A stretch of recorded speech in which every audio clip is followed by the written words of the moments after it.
All right, trying something new today. I'm recording this like it's a radio show, so this is kind of like a live, not live recording. Here we go. Borderlands, somehow we're still not learning. Borderlands, we still suck at running. All right, welcome to the Borderlands Trail and Ultra Running Podcast. My name is Josh. I'm your host. I'm the founder of Borderlands. My road running is in full swing. My trail running is getting dusty on the shelf. I'm not sad about it, though. I'm falling in love with the road, and I'm not ashamed to say it. Today, my guest is Wolf Runner, Brian Peterson, for another Bad Runner's Take. You have all voted that this is your favorite thing that we do on the podcast, and I thoroughly enjoy it. I look forward to this episode every week. I look forward to the messaging he and I do back and forth to get prepared for this episode. He has a vantage, a view on this sport and a take on this sport that few others do, and I just love to bounce off of it and have a discussion around it. So today we're adding to that stack of great episodes. I'm introducing something today. He's introducing it. I've given it a name. He doesn't know this yet, but I'm calling it Wolfie's Razor. It's like a heuristic that's designed to help you understand the type of runner you are or you're dealing with, because I think by and large we look at the landscape of runners and we assume that they're all motivated by generally the same thing. And I think that's, so then we're not even able to, we think we're having a conversation about running and ultra running and what you like and what I like, when it turns out we're not even at the same starting point for why we're doing the sport. And so we're going to go spend most of the time on that. But also we're going to hit up, your boy Scott Jerk posted about his critique of TRE, and it just confused me. Didn't love it. Want to talk about that. What the hell is a road ultra shoe? We are legitimately curious about that. We legitimately don't have an answer for what it is, other than, perhaps, well, we're going to take a stab at it. And also, Wolfie's got a big announcement. We've got some listener calls and texts, and that's everything. So before we get into it, though, here we go. Bad Runner's Take.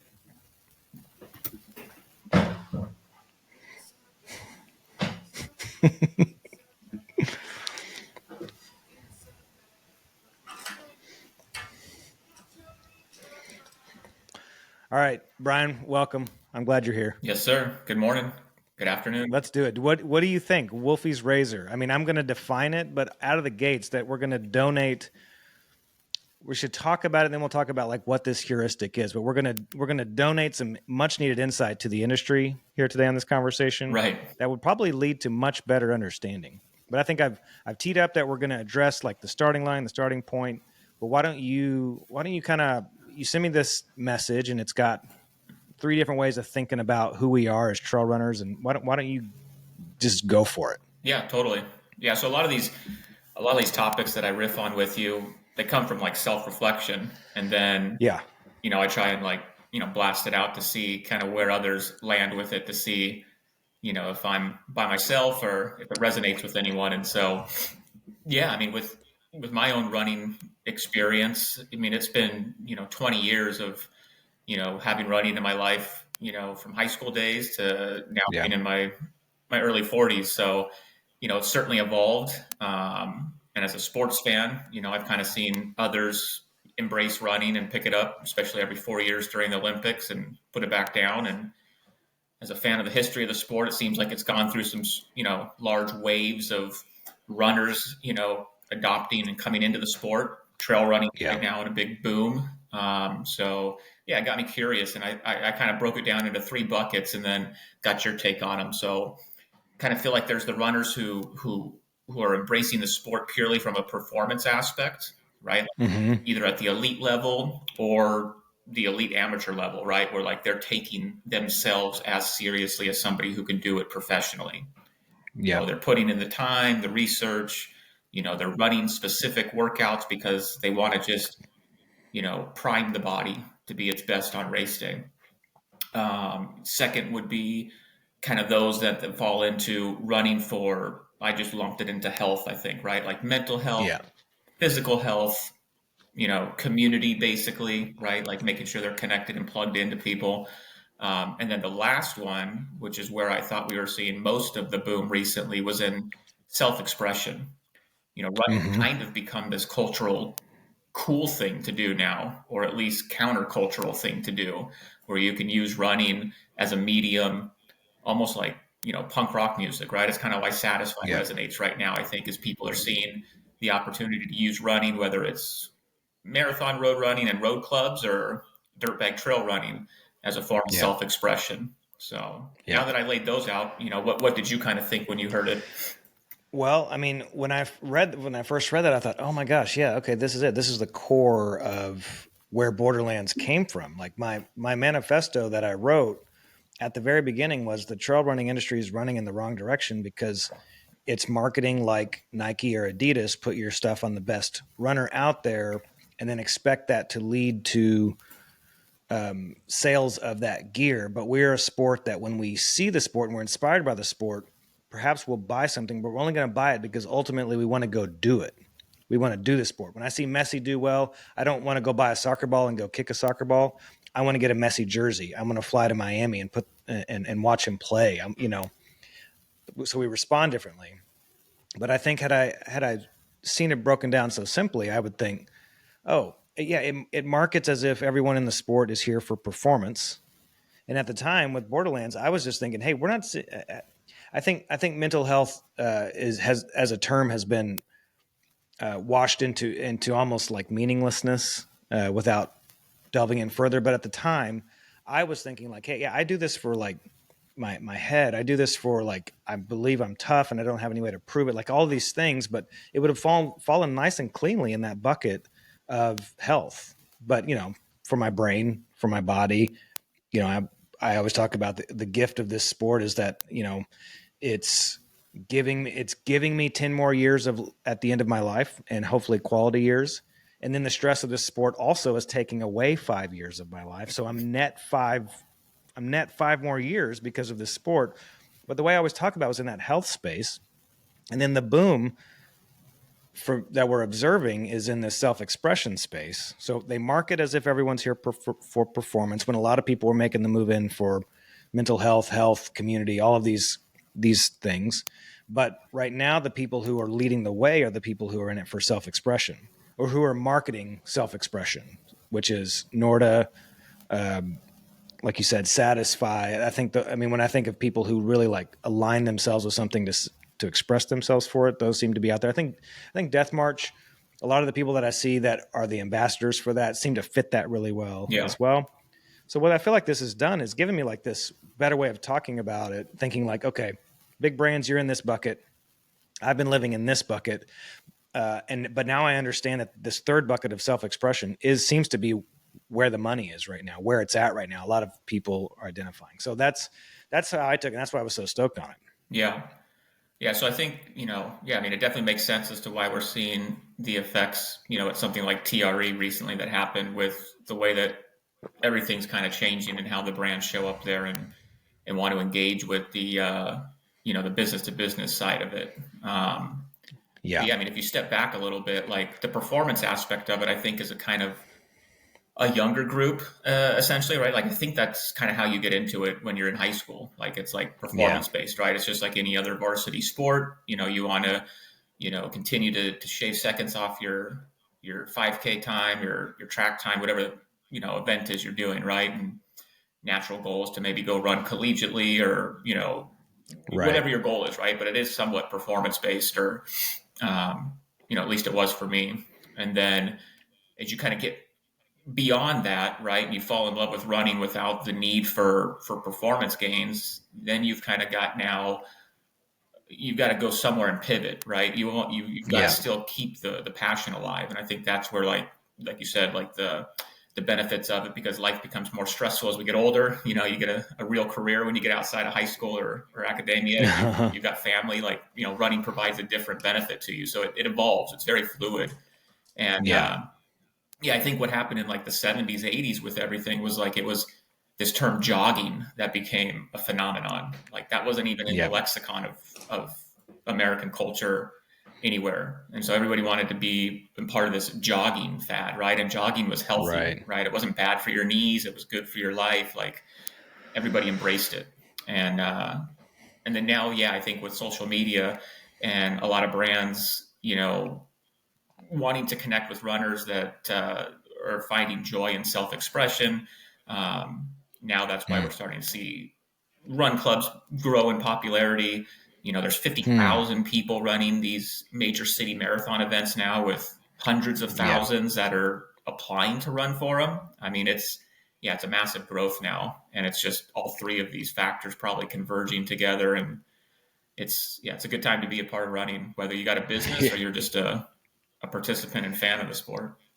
Yeah. Here's one observation as I think about, and maybe you can give examples that go both ways. But when I think about people who run as and who are in the self-expression bucket, they also are pretty darn good runners as well, which is interesting to think about. Like I think of Robbie Ballinger strikes me as a self-expression kind of guy, but great runner. You are in that bucket and you're speedy. You're real fast. I look at my friend TJ Bottom in Salt Lake City. He's very much running a self-expression as a means of self-expression. He's fast. Sarah Ostrozewski and Max, whose name I always forget how to say, his last name. Joffe. They're fast. Yeah. And maybe they're just the marquee ones, but by and large, it seems a lot of people in this category are also, it feels like it's people, at least all the names that I just named are the people who have grabbed on the self-expression piece of it. They're great runners, but they've never resonated with the performance, the way that performance is marketed. They've never resonated with how the health is marketed. But all of a sudden the self-expression comes on and it's like, oh yeah, when I was a skate kid, like when I was a skater punk, like they knew how to market to me for self-expression. Skateboarding, nailed that. Now trail running is starting to dabble in that. And this is maybe one of the things that annoys me most is all these brands, Satisfy included, saying we're marketing like skateboarding. And I don't think anybody is marketing like skateboarding. No, nobody is nailing skateboarding. But it is fun to talk about. And it's fun to be on that trajectory. What do you think? Do you see the self-expression like camps or, being better, really like good runners? Or is this those just happen to be the people that are out front? Yeah, this just came to me when you listed some of these names and kind of how, as I was growing up, I looked at myself. Like, I think running is now acceptable as part of the Renaissance man or woman identity, right? Like I always kind of wanted to be that person, that was like an Anthony Bourdain, right? Like, there was not one thing that made them up, but like whatever they inserted themselves within, they were recognizable, right? So like when you think of like Robbie Ballinger, right? Like he's got more going on for himself than just the act of running. And that's not just okay. That's actually celebrated now. Where I think in prior generations, it was really just you brought your running to the table, and there wasn't much behind some of these giants of the running world in the 70s and 80s. Like, we know the names because they were great American distance runners, but we don't know anything about them really beyond that. Like social media wasn't there, fair on them, but I don't necessarily know if maybe they were interesting personalities either. So I think just running is now in a place where, it can be a compliment to somebody who's a Renaissance person, right? Like they're well cultured outside of running, and they are able to kind of just blend together, running as everything else in their life. I like that. And because of that, because now if you think of it from a business perspective, that person maybe has a deeper pocket. And maybe that's why those brands, at least on the surface right now, appear to be, they're not winning, but they're gaining the most market share. The ones who are marketing to self-expression. Yeah. Well, Nike's in a because free people fall. are grabbing onto it. I was thinking about this with Nike specifically because, they were the king of running for the 90s through probably up until COVID, basically. And it was because they had every icon in running in their shoe during the Olympics or any other major event, right? Like Michael Johnson with the gold spikes, Galen Rupp, on the track and then converting to marathon, right? But like, you even had guys that transcended sports outside of running that made Nike cool within running. Tiger Woods, right? Like I think he transcended running for the swoosh brand. He became kind of like Prefontaine for the brand that made Nike just overall cool. And then, right, you had obviously the effects of Jordan still, but then you kind of got into this next generation, and like Eliud Kipchoge had his run where he was just shattering records, and everything that he spoke about that was greater than running performance was still dependent on his running performance. Because you've seen since COVID, when his results haven't been there, his message doesn't resonate as loud because he's not that yeah, self-expression person. Nike led with performance to justify, no human is limited. Well, sorry, like the minute the results went south, that message doesn't sound as authentic anymore. You're actually quite limited. Yeah. So I don't know. I think from a business standpoint, brands should look at Nike as like a cautionary tale to always kind of be out ahead of this, or, at least listening to the pulse of what's going on out there to pivot when self-expression no longer is leading the way and the exciting kind of, theme of the moment. Yeah. It is interesting then to see. So this is one of the reasons that I have a lot of reasons I don't think skateboarding, no one's really capturing the spirit of skateboarding. And it's even the self-expression. I mean, I think of Satisfied, they are still grabbing like the best like athletes. Versteeg positioned himself as this guy who just loves running, but he friggin' won the first Cocodona. Like, he's a good runner. But in some ways it frees brands up to say, okay, we can sponsor other types of athletes. But then that challenged me to think, do I just want to see any old athlete? Like what's the dream athlete that we'd want to see as the poster child of the self-expression movement? You know what I mean? Is it someone who's a great runner? Is it, who does anyone come to mind for you immediately? I mean, there's room for both. I think one of the best pieces of like media content to come out of ultra trail running has been some of the stuff that got put together around Jim, but you couldn't script it, right? Like Jim's such a unique athlete that he was doing things there for a moment during COVID that were fascinating. Like the New York Times piece. Did you ever see that? The one that I don't know if I did. Okay, yeah, you should go back and look at it because they had a New York Times article on Jim when he went to go do he qualified for the Olympic trials at the marathon distance. He ran a half marathon at the qualifying standard. So they featured him because it was a fascinating story. But the imagery of it, they went and had one of their photographers out. It was black and white. I mean, it looked like something that could have been within Rolling Stone. So, I think that's cool. Some of the other stuff that happened in Jim's early career with the Wrong Turn and the Light My Fire series, like there's some cool self-expression moments there early on in his career. Yeah. So he's a great example of, the tip of the spear performance-wise and talent-wise also being able to deliver the self-expression package. Yeah, okay, so that's interesting. I can see, like when I think of Venn diagrams, I can see performance overlapping with self-expression, and that being like the most like beautiful version here, because that's self-expression with incredible performance. That's really inspiring.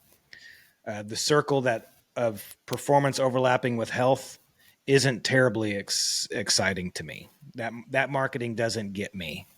That doesn't make me want to go run. Really, like I was talking about, like, we used to go back and forth about inspiration. What inspires me? I honestly think that that's probably it. I think we've found it. It's where self-expression meets performance. Mm-hmm. Performance in and of itself. So to contrast that with the Walmsley experience was the time where he ran the 100K to get the world record, the Hoka event. It was a really brilliant way to launch whatever shoe that was. That was fun because I love running, but there was nothing about it that was inspiring compared to what you just said. So performance in and of itself never gets me, and health in and of itself doesn't motivate me to want to go run, even though that's like an internal motivation. So performance plus self-expression is where it's at. And I think maybe I still need to work some of that out loud, but I think that's what inspires me. So Jim Walmsley running one event could not inspire me. Jim Walmsley in that piece that you just explained could inspire me. Yeah, and I think the difference there, even kind of parse it out a little bit more, is that Jim, I think, in and of himself on a daily basis is not going to be that guy that's going to inspire you with self-expression. You talk about somebody like Max, you know, or, Yeah. you know, even Versteeg on a slightly, you know, more scaled out, you know, version. They're going to inspire you just in the way that their daily self-expression manifests Yeah. itself. Jim relies on others to kind of put the imagery together, put the words to text, right? Like he himself is a subject that somebody can use a muse to then put something together That's exactly super right. inspiring, but he's not the daily guy that you're going to follow on social media, and just seeing him live his life is inspiring. Whereas like, you know, somebody like Max, it resonates. You see his stories every day with his funny Strava titles, and, you know, he lives by the beach. And so, yeah, he lives, and just like Robbie Ballinger, he lives up in the mountains in Colorado. So like just him waking up and being Robbie on a daily basis is captivating. It's inspiring. You know, it brings attention to the sport, and that's the difference there. So here's what I think is interesting. Okay, if our top three, like most top earning names in trail would probably be Jim, Killian, and Courtney. I don't know that anyone's even coming close, and maybe with Killian being way up there, assuming normal gives him cash as well. That none of them are compelled. None of them have a personal content strategy that's compelling. But I think of them as like a Serena Williams or a Tiger Woods. Like when you're that good, I don't even know that self-expression makes it onto your radar. It's being really, really good. I mean, Courtney's content is fun, but I would be shocked if she's writing it. And she is so clearly a happy person, and she's inspiring. Her happiness is inspiring. That is something that truly inspires people. But their content strategy, I mean, they couldn't have a great content strategy and be that good, is my point. So someone like the next tier down, I don't know how many tiers down you put someone like a Max or something like that, or Robbie in terms of performance, but they're down from that. But they also, to be as good as Jim or Killian or Courtney, there's like a singular focus, as you know, a single-mindedness in order to be that good. There's no way they could also express themselves in a way that's interesting. I don't know who is good at that. Who is like in any sport, the top three people in any sport, are they also able to express themselves in any way that's interesting to us? I don't know if they could. I don't know if you can be that good. I think it's mutually exclusive. I don't know. I mean, our sport is still unique where like the elites don't really ascend to an economic lifestyle that's unrelatable. They're not LeBron James, you know, making 60 million to where like as they become the one of one in their sport, like you can't relate to their lifestyle. Like, yeah, you can still relate to them. I just think it's over time, like, you know, yeah, they were more fascinating and probably a little less, you know, maybe reluctant to engage on that side of it. Like, you know, Jim and Courtney have had a decade-long career now, which is crazy to think about. Like, I know. we're a decade on now. So who they were 8 years ago is, you know, as a inspiration, you know, it's a bit different. It's evolved. So maybe just time and age kind of makes it to where it changes the way that their, you know, content's produced. So for you, as someone who's in the self-expression bucket, how do you look at the other two buckets? Like what's your, like, does health, let's say there's a pie here now, like what part of that pie is health and performance to you? Like which of do either of those give you any, well, maybe it's just motivation. Like give me your motivation breakdown of those three bins. Yeah, so on a conscious level, I think health is probably zero just because the habit has become a lifestyle to where I'm not consciously telling myself I need to go do this because of the health benefits. So, yeah, right now it's a zero. But when I entered the sport, I would say it was 50% of it. You know, like running was substituting the time I was spending golfing at the time, you know, or you know, doing other things that weren't, you know, healthy and productive with my time. So golf was kind of like a refuge from things that were an unhealthy distraction in my life. But now we're we're almost 8-9 years removed from that pivot. And so now the health, like, again, it's fluid. So the health moves, right? So it really just comes down now to performance and self-expression. And yeah, I mean, sometimes I get out on a run and like, I don't want to be bothered with taking pictures and stuff. Like the run is just so good that like, yeah, I don't want to interrupt it. And then other times yeah, it's like, hey, it'll be fun that I can create a, quick little reel. Like I enjoy music and I enjoy like, yeah, I enjoy the Arizona desert landscape. So like, to me, it's yeah, like, it's super fun putting them together and finding the right song that fits. And like, yep. that's where I found like, Yeah, I really like your reels, and I think that if someone is struggling to figure out like a representation, like check out your reels on Instagram, like because when I think of self-expression, if I really try and reduce it down, it's like there's some element that the person who's creating it is looking to do something outside of the norm with whatever they're putting out there. There's some element of creativity to it and some element of uniqueness to it. Also, do you live by an airport? It seems like you have planes in there a lot. Yeah. There's like yep. There's a small enough little airport. Regional thing. Cessnas, a few little like private jets that come in and out, and then a few like military planes. So yeah, exactly. And the people I see doing that most of the time seem to be in the Nordic camp. the ones who have that, they've just really seemed to have been magnetized like in that direction of Norda.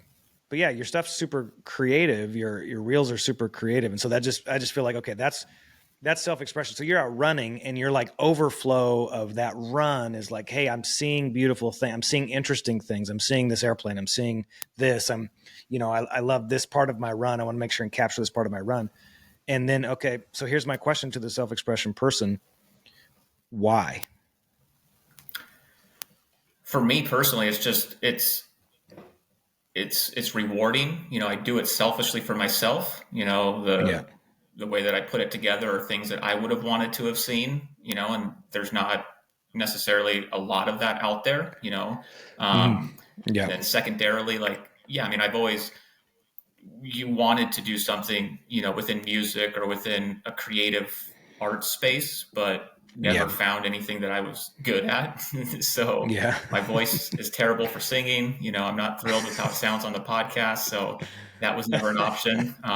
No one likes their own voice. Yeah. So then it was just kind of like I found an actual authentic place where I had a talent both in performance, because I do love the performance side of it, with that, music and visual combination.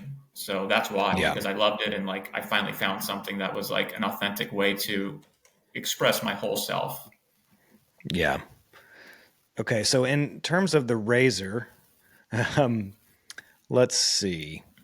I have been working through, I was going back and forth with a bunch of notes on like, okay, how do I like articulate this into a term or, into like a decision-making thing. So like a heuristic is a way of like expediting decisions, and it's just fun. So, I mean, there's Occam's razor. Let's see. What did I write down for Occam's? Do you know that one off the top of your head? Occam's razor, the simplest answer? Yes. Yeah. The simplest explanation is usually the correct explanation. One of my favorites, Hanlon's razor, don't attribute to malice what can be explained by incompetence. So a lot of times we think that people are just, super mean and super hateful, when in all reality they're just dumb. Yeah. And if someone being stupid could be the explanation, most of the time it is the explanation. Right.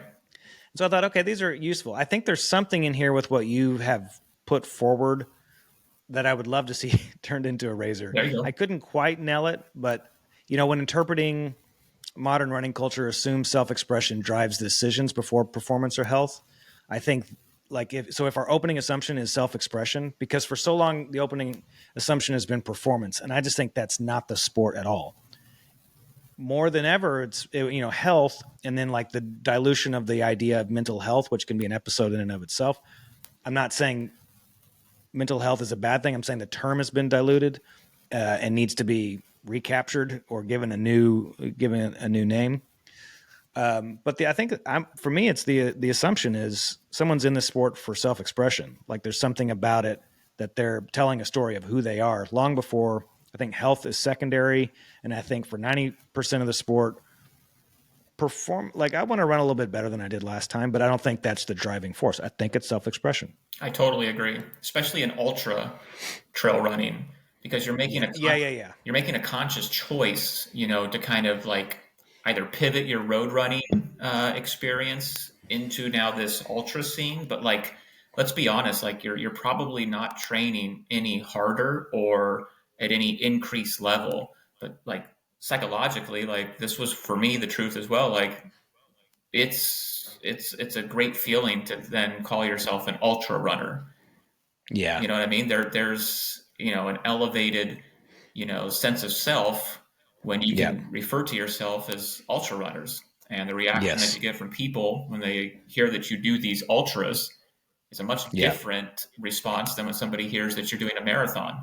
You still get like, your flowers and your kudos for doing marathons, but like, if you're at a dinner table and somebody hears you do 100-miler, they're, the conversation goes on pause and you get full attention. So there is this self-expression choice to be like, I'm an ultra runner.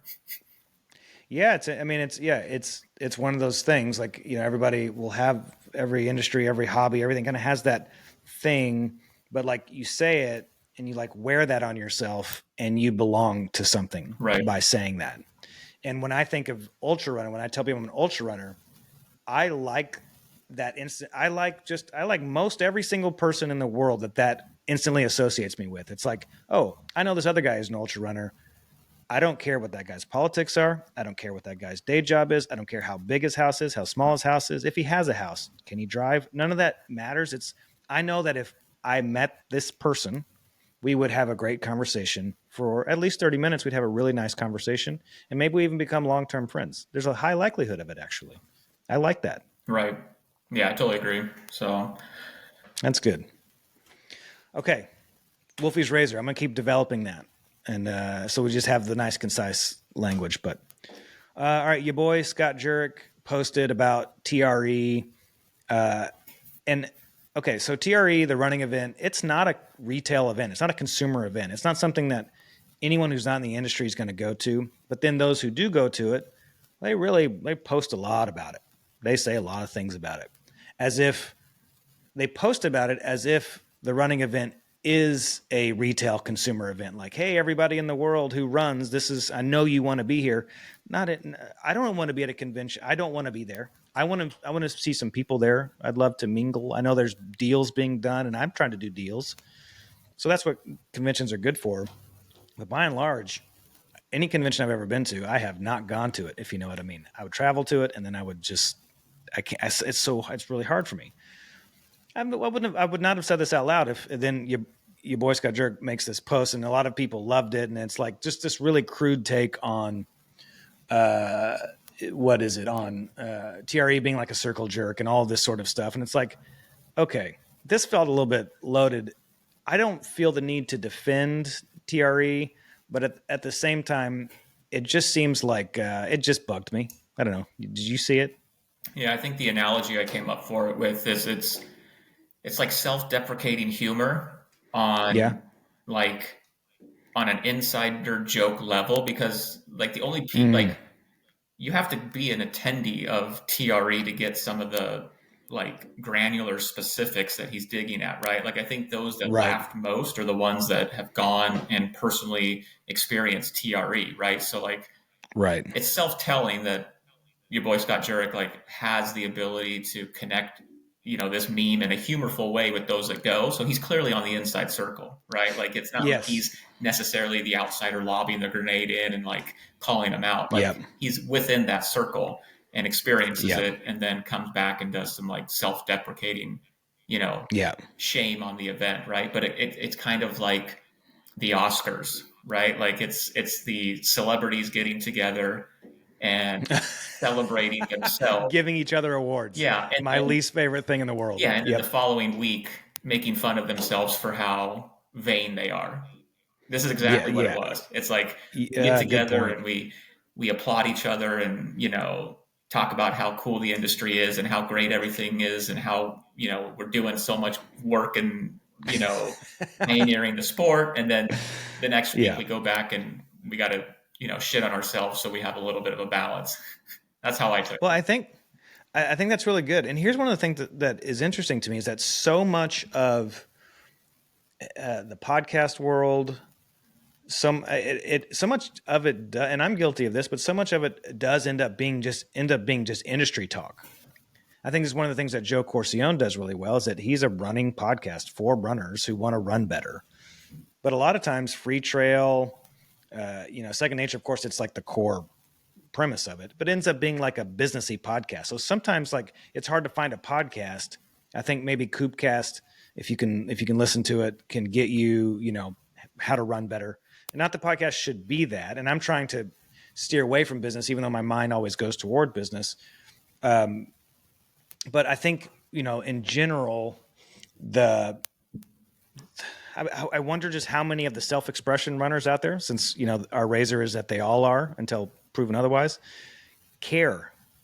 And if they don't care about TRE, and I'm also of the mind that there's, for jokes, in order for someone to make a joke, there has to be some truth in it. So I do self-deprecation is a thing of mine. Yeah, I struggle with, do I like myself? Do I not like myself? I don't know if I do. Sometimes I do, sometimes I don't, but I can joke in that and I can play in that space. But because there's an element of truth to it, that's the only way I can be funny with it. And so then I feel like, your boy's post just came off as like, do you hate this industry? Like, it did, not that he's offending. Who cares if he's offending anybody? But it just feels like, this felt just kind of like hate. Yeah. I don't know. I mean, I guess I just don't care that much about the meme page of Your Boy Scott Jerk anyway. So like it didn't really resonate that deep with me. Yeah. I spent some time looking it over just to have a take on it, came up with my take and kind of moved on. Yeah, that's a good point. It's probably because I'm in both worlds. Like I do industry stuff. I have conversations with industry people, and over here I don't. So, there were a lot of people that I really like who went to TRE and loved it. And so let those people go do that. But it's just not for 90%. But here I am talking about it. So let's move on. I think one thing I wanted to say on it was that it's kind of becoming like the YouTube creators convention. Like how YouTube has that summit where like they get together all their like top,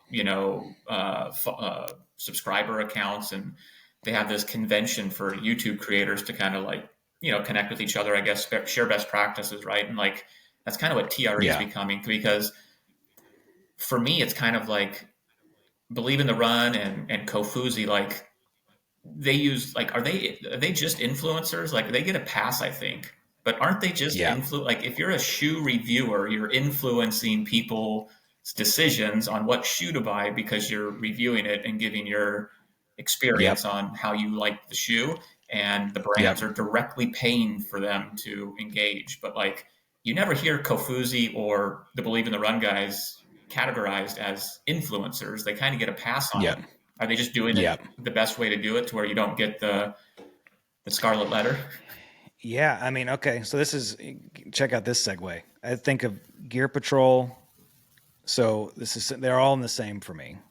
And I think on some levels, Gear Patrol or Believe in the Run, DC Rainmaker, like they're going to get the stuff and they're going to give it back. Well, Believe in the Run, clearly they have their wall of shoes. They get the shoes and they keep the shoes after they review them. I don't think they monetize. They don't ever get paid to say something nice about it, but I'm guessing they monetize around their community activations where it's like, okay, we have 100,000 people who pay attention to what we do.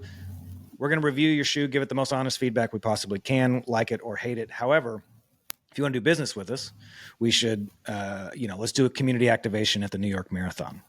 Gear Patrol named the winner of TRE was this Road Ultra shoe by Speedland. And listen, I'm interested in running in that shoe. I'm curious. I'm ultra road shoe curious. And then the other day you texted and said, "What is an ultra road shoe?" And then I thought, to your point, it's marketing. I think I've reached out to some people who would know better than me, such as Taylor Bodine. Is there any technology happening in these shoes, or is it just they know that ultra runners are dabbling in road right now and they're trying to, make sure that they can stay relevant to us. A Speedland shoe that's an ultra road shoe is really interesting to me. I'm going to see if I can get it on my feet. But anyway, what are your thoughts? This is your topic. Well, first off, yeah. So the first piece, I think it's absolutely stupid that Gear Junkie named Speedland Best in Show. Oh, I was saying Gear Patrol. Or Gil. Thank you for correcting me. I meant Gil. Yeah. Yeah. Am I right or are you right? No, Gear Patrol. You're right. Yeah. Okay. Naming a shoe Best in Show for a show they didn't even officially attend is that's just cringy to me. Like that just looks like, I don't know. It just comes across, and the fact that Speedland, is celebrating it in some sort of like big way. It's like, well, you didn't even pay to be officially in the event. You did That's really, I didn't know that. Yeah, you opened your trunk and showed this guy a shoe, and this guy then decided to write up a whole article about how you were best in show. Like, I get the whole guerrilla marketing, like, around UTMB or Western states where some of these brands get locked out. And so they find creative ways to still show up and represent, around the trail community. But This is a little bit different. This isn't like an event. Like this is a true, like, pay the admission, show that you're a legitimate brand, that's participating in the event. For a company like Speedland to just go and like hawk their product out of their trunk like it's kind of like a bootleg T-shirt that you get outside the concert, like that didn't taste good to me. That was terrible. Okay, here's I just checked my messages and I just got one from Taylor Bodine. Wait, before you read that, let me give you my take so I don't get influenced at all. Oh yeah, please. So ultra road shoe to me, again, I think I said it to you, it just speaks to how easily manipulated an ultra runner is to buy something that proliferates their ultra running image. Like it seems stupid to me. Like the fact that we're going out and saying that these companies have some sort of proprietary technology from their exclusive trail experience that would allow them to create some sort of shoe that's better than a road proven super shoe. Like, but they just call it an ultra road shoe just so that people can still stay on brand with what their self image is. But like, there's no, I run on the roads, or on crushed gravel for 90% of my runs. I'm not gonna go get a ultra road shoe for that. I'm gonna go get an awesome road shoe for that. Like, that's right. It's so stupid. Yeah. Okay. So here's what I like about Taylor is, he's the consummate professional. My question was, tell me, like, practically, is anything happening in these shoes that's not happening in the New Balance Super Shoe or these are any other really nice $150 plus road shoe, something happening. And he said they trade the responsiveness element for light stability. There's also more focus on durability in the midsole. It's going to be a more dense and a heavier shoe. Okay, so from a logic standpoint, it's supposed to hold up for long. I mean, I guess, is that the same thing with it? This is where I don't know gear. That's why I have the episode with Taylor every week, because I don't know gear that well. Trail shoes are heavier, probably for certain reasons. Yeah. For you got a full outsole of rubber typically. You know what I mean? You don't have any exposed foam. So the outsole is going to be full rubber. It's going to be more built up with thicker lugs, and it's going to have a more refined upper. So yeah, a lot more substantial of a shoe, right? Okay. So it's just, so then what we're getting with what they're calling ultra road is you're getting this heavier shoe. I mean, I would say for a 50K, I'm probably still going with the proven road shoe. Well, this is the whole point. Like, you're buying an ultra road shoe for training. You're not running 75. You're not running 75 miles every time you go take that shoe out. So when you go take that shoe out, you're running on the road for 8 miles. Yes. And you're going to sacrifice a road shoe that's designed for an 8-mile road run. You're going to sacrifice the lightweight, the breathable upper, and the more responsive foam to go run in an ultra road shoe. Got it. Why? The ultra road shoe then, and by that logic, the ultra road shoe is a racing shoe, right? wouldn't you only then want that heavy, all that stuff there for your 70 mile, 100 mile, 120 mile road race? No, I still think what exactly are the people, what are the guys running in that do the 24-hour track team? They're running in the Alpha Fly. They're not running in an overbuilt, heavier, dense foam shoe. I mean, when Nick Curry, ran Desert Solstice, 3 or 4 years ago and ran 170 some odd miles on the track in Phoenix. Yeah, he ran in the Alpha Fly, the Eliud Kipchoge marathon shoe. Good point. Like, again, this is simply just connecting to the self-expression. You have to be aware of this as a runner because it's also a weakness. You don't buy an inferior product just because it aligns with what your identity is. Like, it doesn't seem necessary for us to need an ultra road shoe. Okay, then here's my prediction. Because I'm with you. If you enter the market as an ultra trail shoe, which Speedland did, then you can't go to a marathon trainer or something like that.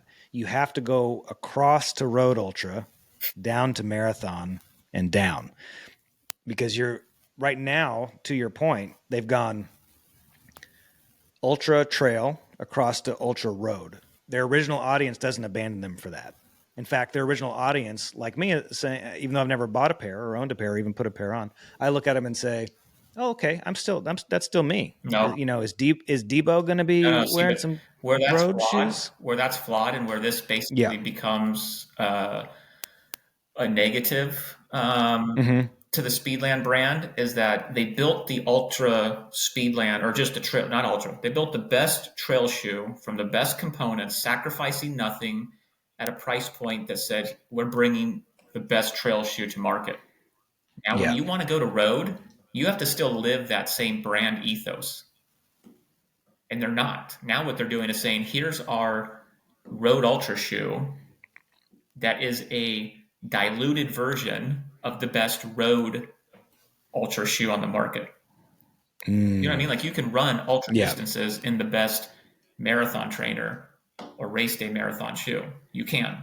Yeah. So for Speedland to be consistent in crossing over, they have to go make the best road shoe, period.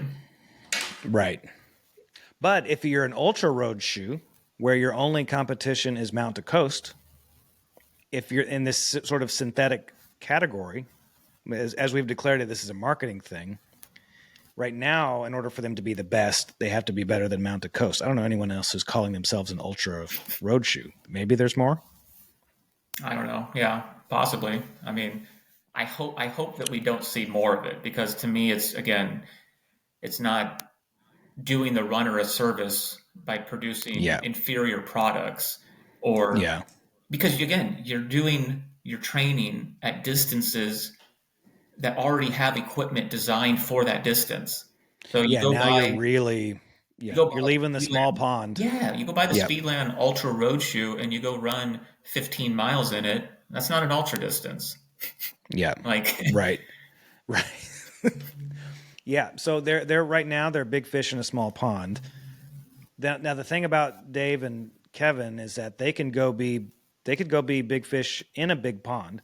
That's why this is where I'm saying my prediction is that they're going to land competing to be the best road shoe at their price point. So I think the thing they carry with them is their price point. So they're going to carry the $300 price point across to road ultra, and as they work their way down into marathon and half marathon, because they can play in that space and the market size is 100x, 200x the size. I'm just thinking that's where they're going. Have they maxed out the number of people that want to pay $300 for their shoe in their niche of a niche? And so now they're working their way down.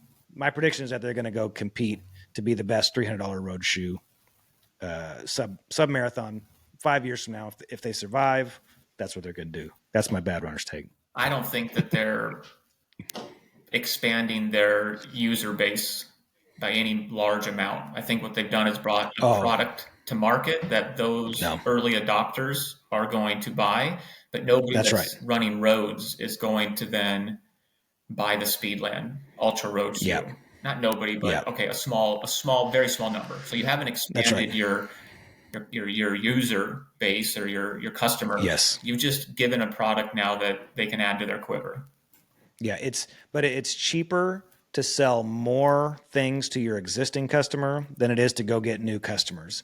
So on some levels, if every like crazy loyal Speedland customer goes and buys them, that's really easy. I mean, their cost of that sale is so cheap compared to if they do try and actually appeal to roadrunners, then they're having to compete against New Balance and Adidas and Nike and all of that. So maybe they've done is maybe moved laterally. Maybe it's a one-off thing to go against my prediction, and it's a fun shoe that their core people are going to buy. It's called an ultra road shoe, but in all reality, it's probably going to be their park shoe. Yeah. And this conversation is the very reason why I appreciate Norda not getting into road shoes as much as like you see a lot of people, asking for that. Like you said, like they do want to be a full Norda adopter when they're not running on trails. They want to in every aspect of their life, brand, right? But like, they're very adamant in that they will not be, adding a road shoe to their offering. Yeah. Well, I like that conversation. I don't want time to get away from us. We've got an announcement. You've got an announcement. What's your announcement? Yes, sir. So we've been working on this behind the scenes probably since episode 4 or 5, and it evolved and took on took a little bit of a right turn there. But we finally shaped it into something that we can talk about now and release. It's going to be a Wolfie's World segment under the Borderlands ecosystem or platform. Weekly show time, it's just going to be whatever I've got the appetite for and how entertaining or spicy or insightful the topic's going to be. I might eventually be able to take on some of the listener text or voicemails on that show as well, so we can kind of have some good hot takes and some banter and maybe start building some. That's what I loved about like Jim Rome and some of these early sports talk radios was that they built some rapport with their audience base to where you would have repeat callers calling in and on a weekly basis kind of taking on Jim's take and stuff, and so that'd be really cool to see. Yeah, I love it. So it's Wolfie's World of running, and it's podcast. It'll be released. We're playing around with it, but a weekly 15-minute Wolfie monologue rant. I don't know what to expect, to be honest, on my end. Other than I think it's going to be interesting, and we'll release it. Every week here. If you're subscribed to this podcast now, then you are already subscribed to Wolfie's World of running, the 15-minute weekly. It could grow into something, and it goes off and is its own podcast. That happens. In fact, that's likely. But for now, this is an awesome way to get you your own thing without me stepping over you when you say stuff. I mean, you're so good at concepting and bringing topics to the table that it's just our weekly Bad Runners Take is only a portion of what comes into your head. So it'll be fun to hear how you do that. Yeah. No, I'm appreciative for the opportunity and resources that you're lending.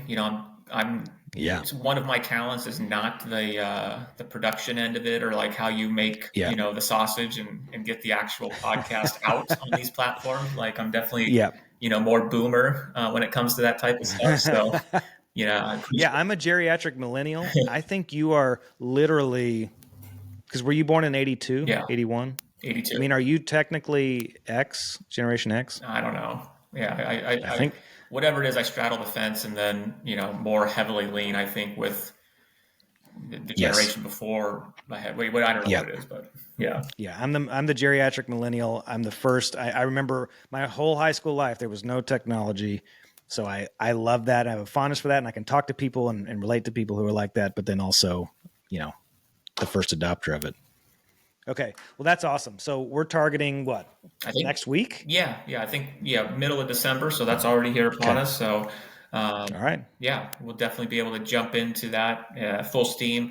And right now this is kind of a slow time in trail, but it's the time to kind of be a little more like philosophical, right? So the topic's going to be a little bit more like, what we just talked about, the 3 buckets of running identities, right? Like those are the types of things I think runners, we're constantly alone in our thoughts when we're out on these long runs. And so, I think that connects with people. They like hearing, some of these thoughts manifest in long form conversation, and Wolfie's World will be a way to just kind of condense them down into short conversations that you can listen to on your way to work or on the way to the gym or, just during the warm up section of the run. So I'm excited for it.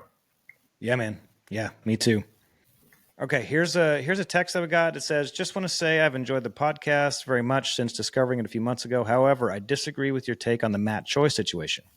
He not only is modeling selfish, possibly dangerous behavior, but this is not the first or even second time he has done it. If anything, the punishment should be harsher. I appreciate that. Do you see, Brian, the dangerous, a lot of people said this was dangerous. What was dangerous about it? Well, so you had them zipping around on e-bikes.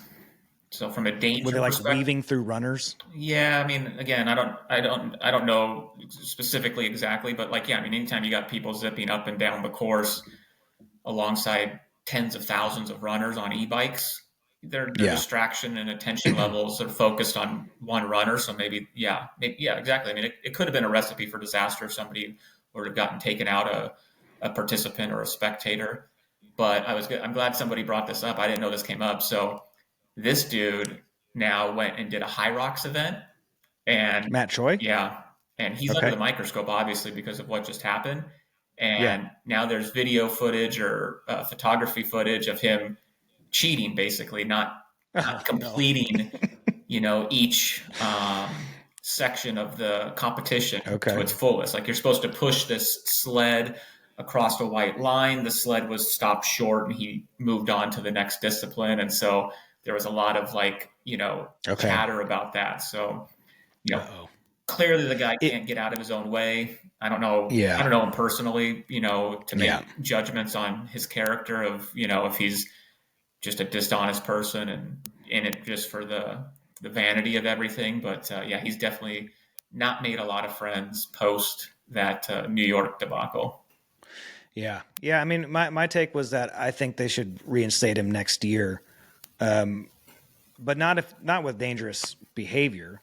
And I wonder if the High Rocks thing was that just like because High Rocks is brutal, and was he he's just not very good, Was he nefarious, or was he just right? We got a razor here, and the razor would be that he's just stupid, right. Right. And all of these, he's not nefarious. He's just stupid. And I don't know him from Adam, but it's sounding like that the razor might be true with this guy, that he's, like you said, can't get out of his own way.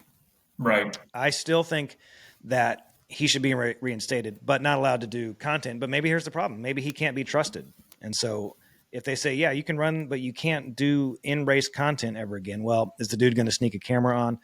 Maybe that's where I'll concede and say, if you can't trust the guy, then he doesn't belong there. It just shows how fickle the influencer world is, right? Like one minute you're, clearly he ascended and acquired a bunch of, supporters along the way. I don't know what his follower count or like what his size of, thumbprint is in social media or whatever. But the minute something goes south, then all of a sudden more eyes are on you and more things come to the surface, and it's just kind of like this snowball of momentum. So for his personal health and the health of the sport, hopefully we just turn the page from him because well, all right, my final thought, I didn't say this at the beginning, I'm doing a run with Billy Yang in Salt Lake City on January 18th, and then a live podcast. We just secured the location for the live podcast.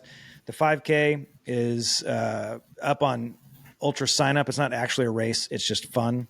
It comes at a PR for your slowest 5K. The point is just to be out with the community and run with Billy. Floris Gearman will be there, some other Path Projects founders. And then we're going to go to the University of Utah Business School, which is 5 minutes away from the run. And it's a Garf auditorium. And you will have to have tickets, even though they're free, but it's because space is limited. I'm beyond stoked about getting to run with Billy. So that's a good one. That's it. All right. Let's see if I can do this here. We've got an outro. All right. Thanks for joining me, man. Next time.